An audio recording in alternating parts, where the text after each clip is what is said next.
Hey, welcome back for another review. Today we're going to be looking at the G.I. Joe Classified Lady Jaye. I just recently did Flint, so the perfect pairing for that would be Lady Jaye. They are a couple in the comics, and on the show, the cartoon, the original cartoon, they had this kind of like chemistry thing going on. It wasn't as deep as in the comics, but anyway. First thing kind of notice about this figure is she's got a lot of accessories.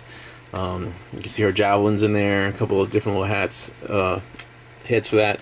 She has a backpack with something on there we're going to take a look at. Some kind of device right here, we'll see what that is. And she has a hat with hair, like one of them trucker hats. And then, of course, when you look at her profile on the side, you see the hat version right there. So, I'm more familiar with her looking like this, with the hair. But when you look at like the original action figures and stuff like that, usually she had the hat. So, cool Lady Jaye art on the side, kind of like that. Got a file card stuff right here. Covert ops, everything. You go to jojo.com, the G.I. Joe website, and kind of break it all down. But she is a airborne ranger school linguist and impersonations. Of course, that classic art that we looked at before on the back, showing all the figures currently, except for the Alley Vipers. They haven't come out yet. A bunch of vehicles that we haven't seen as well. You can see not much there.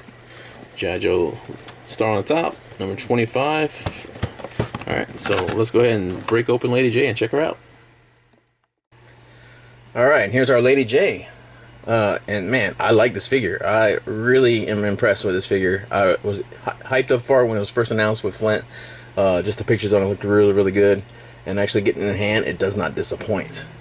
Lady Jaye is a character I'm familiar with, especially from the cartoon, but also from the comics.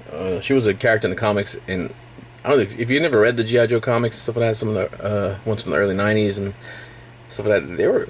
They didn't hold back on killing Joes, on just the violence, like just the situations. One of the first comics I remember having was with the Saw Viper, and he wound up killing several Joes in the desert. But there was a whole part where Lady Jaye and a couple of them were out in the desert. And like, there's just a shot of her like sweating and patting her cleavage and stuff, and I'm like a young impressionable kid, and I'm like, okay, all right, this is what this is about. I'm in. But as for Lady Jaye in the comics and stuff like that, she is like airborne school, ranger school. She's a linguist and actress. She's basically a mimic, kind of stuff that almost did like the G.I. Joe's version of what the Baroness used to do in the comics, where she would put on a wig or some glasses and be a different person. That's what Lady Jaye does too. With Flint and her, that like in the cartoon, there was always like that kind of like hinted relationship that they were close. In the comics, it was a lot more. But at first, they hated each other. Well, he liked her, she hated him because he was arrogant and everything. And over time, they wound up having a relationship. They even became married in the comics. And she dies in the comics, which is really dark. Sorry, spoilers.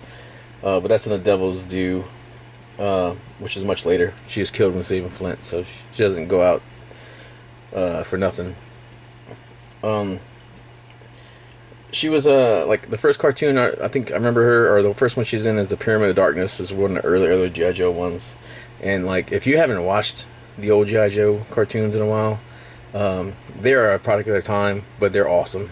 And I was looking at different videos for her and some stuff like that online, and I seen her use her javelin. She has a rope javelin, she had a bridge making javelin, a vaulting javelin, an explosive javelin. She even had a flare javelin in the episode Countdown to Zartan, which was awesome. Basically, she's the Hawkeye, but with javelins. She had an oxygen, a heat seeker. She had one that had a diamond tip that they used to cut some glass. Net launching. She has one that does sriracha. A rocket propelled one. I mean, everything. So whatever you need it to be, it's kind of like your sonic screwdriver. It can get the job done. But anyway, when you see Lady Jaye in the package and like, so that you can see that they kind of have two looks for Lady Jaye. In the comics and stuff, you see her with some of the figures. She has the original hat, which she comes with as well. And when I first saw it, I was like, okay, well, you just put it on. But no, it's actually kind of like one of them trucker hats you would buy, where it actually has the hair. It's kind of freaking out. So you actually just take Lady Jaye's head and pop it off and slap this on there. And it kind of like her ears kind of lock it in, so it's not going anywhere. But I do like this a lot. This actually gives you two different kind of versions of Lady Jaye. You have like the original action figure kind of look with the hat, but then you have like the cartoon look with the hair. And I'm on the fence of which one I like more. I'm more familiar with the hair version, and I do like it doesn't obscure any part of her face, because she has a great lady's, like, good face for attractive face for a female. There's like a little bit of blush in there and stuff like that. Her proportions, she's not like crazy, like where she has giant breast and like giant butt or anything like that. Like, she's like built like she should be. Like, you know, it looks natural. It's just such a long way with Hasbro making figures versus some of the early female figures that we saw. So looking at her as a figure itself, I love the sculpting and like with the hair and stuff like that, just like how it's kind of messy, kind of folds over, but it has a purpose, you know, like I said, for locking in there. She has, like I said, a great looking face. The paint job is awesome. Her eyes are really good. A little bit of, like I said, like a little bit of makeup on her cheeks and like the pink, little pink on the lips. Looks great. The coloring and stuff for her costume, like the paint and everything on there, the applications on that, is fantastic. You have like your little buckles and stuff that kind of come through, and you actually see where it comes into the shirt. See her Ranger look right there. You got the badge on the side, all the wrinkles, stuff like that. Now you have this extra silver right here, which is kind of where everything kind of clips together, like, and like that could have just been painted brown, but like just that detail, a little extra detail right there, and the line work is awesome. We can move her strap, kind of position it to kind of lock up that to put her back on, and I'll just kind of pour it in like this. She has just black gloves. She has 2 trigger fingers, which is like my only gripe about some of the Joes, is like they haven't really done much for extra heads or extra hands. Like, you don't see it like you see with like the Marvel Legends, where you have like 4 to 5 hands sometimes for a figure. The Joes have not really gotten any of that yet. I would like to have seen her with like maybe a fist or just like an open hand or something like that. But that's one problem. There is this texture work that comes down on the sides from her uniform. It's like almost like a netted kind of material right here.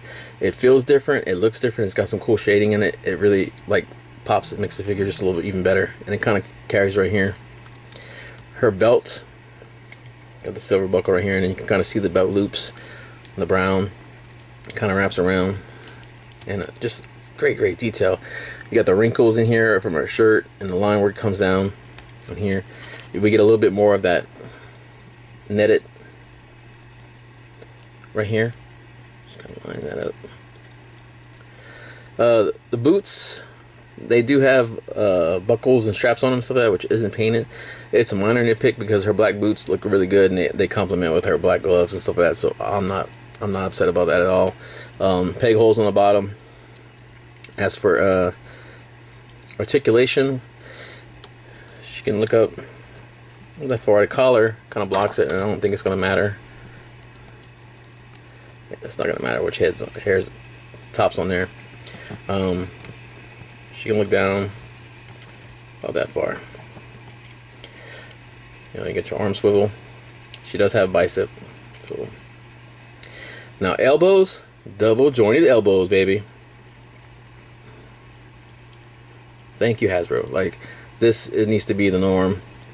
But yes, double jointed elbows. Gotta love it. Wrist rotation. He does have a joint here, flexing on the wrist. She has an ab crunch, but it's not much. It's about as far back as she's gonna go, and then about as far down you're gonna get her. She does have waist rotation. It's got like almost like a click in it. I want to probably put something in there. I just feel like it's rubbing. You got your thigh swivel. Knees can keep about that far back. Get that far out.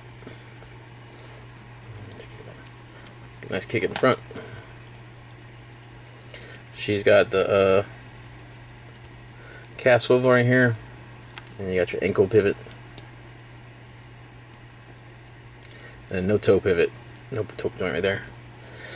But yeah, you can get her pretty much any pose you probably want. She, with her frame and stuff like that, be a little small and not have any kind of bulky stuff on her blocking her. You can pretty much get what you need her to look like and stuff like that. For accessories that she comes with, Lady Jaye, like I said, does have 2 different heads pieces. Oh, we're going backwards. There we go.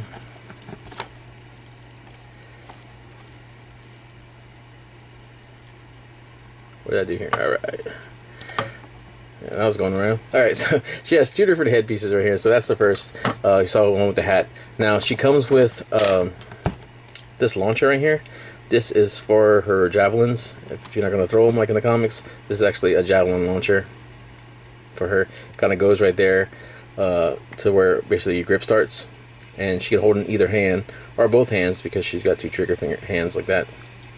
The javelins themselves have nice detail on them. There's different heads, but like I was surprised on the detail on it. So it actually has several parts where you kind of change the shape. So you have like your grip here, and then you got here, and then you can pop the arrowhead off or javelin head off. And you got 2 of these. They're identical, same height, same everything, nothing different about them. For the tips, you have 3 different tips. So you have this explosive looking tip, and you just kind of pour it on there like that. And then we have 2 of these arrowhead knife tips, whatever you want to call them. They can be whatever you want. Arrowhead, rope. Now these, one of these will go on our backpack, like so. So you have storage for that. The other one can be in the launcher. And then as for the backpack itself, a lot of detail in there. I like the stripe, this like painted stripe right there.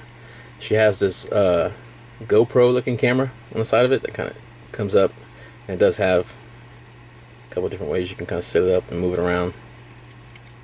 Now in the backpack you can see like we have these different little holes right here. You can actually take that knife head or arrowhead, whatever you want, put it in there like that.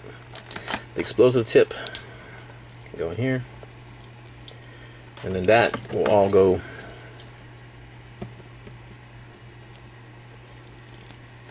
on her back. So now that's stored away. We got our GoPro, and her last accessory she has is this little knife. Not much detail to it, not like that, just plain little hand knife. That actually will go into her belt, which turn that back around, and there you go. And you got her Joe Pro, whatever little communicator a lot of the Joes have on there, like that. But man, overall, great figure, worth the money.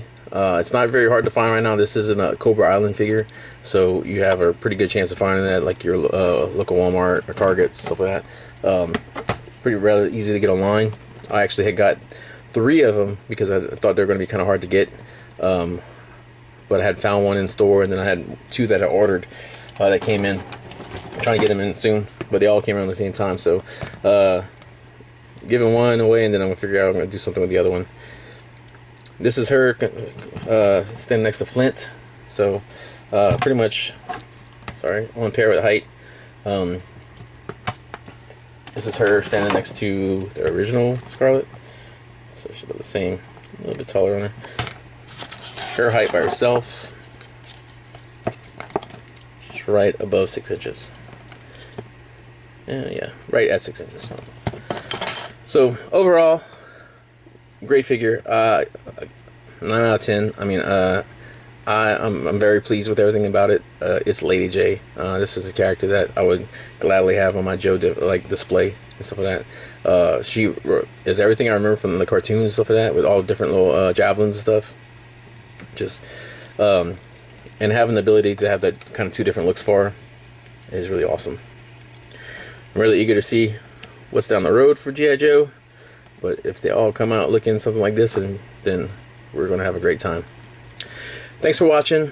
Please like, subscribe, comment what G.I. Joes you're looking forward to, any accessories that you wanted to see or have or didn't have, and I'll see you in the next review. Thanks again.